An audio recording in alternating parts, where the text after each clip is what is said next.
2025-26 സാമ്പത്തിക വർഷത്തിൽ ചരിത്രത്തിലെ ഏറ്റവും മികച്ച വളർച്ചയും ലാഭവും നേടി ധനലക്ഷ്മി ബാങ്ക്.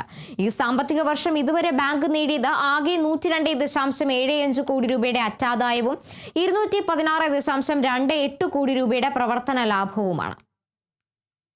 കഴിഞ്ഞ സാമ്പത്തിക വർഷത്തിലെ നാലാം പാദത്തിൽ 43.49 കോടി രൂപയുടെ ലാഭമാണ് രേഖപ്പെടുത്തിയത്.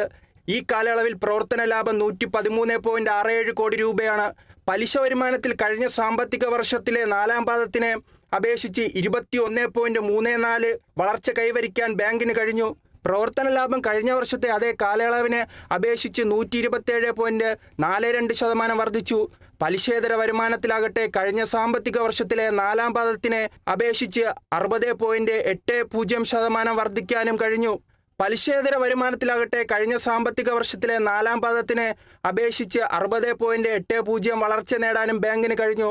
ആകെ ബിസിനസ് വാർഷികാടിസ്ഥാനത്തിൽ 19.68% വളർച്ച നേടി. ആകെ നിക്ഷേപം വാർഷികാടിസ്ഥാനത്തിൽ 16.42% വർദ്ധിച്ചു.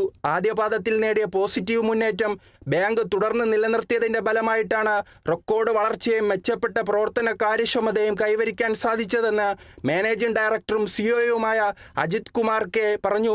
റീറ്റെയിൽ നിക്ഷേപങ്ങളിൽ 17.16% വാർഷിക വളർച്ച കൈവരിക്കാനായിട്ടുണ്ട്. ആകെ വായ്പകൾ വാർഷികാടിസ്ഥാനത്തിൽ 23.95% വർദ്ധിച്ചു. MSME വായ്പകളിൽ 30% വളർച്ച നേടി. ബാങ്കിൻ്റെ വായ്പാ നിക്ഷേപം 81.15% ഉയർന്നു. മൊത്തം നിഷ്ക്രിയ ആസ്തി അനുപാതം 2.98% നിന്നും 1.89 കുറയ്ക്കുവാനും സാധിച്ചു.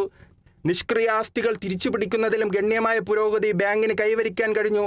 Kerala vision news, Kochi.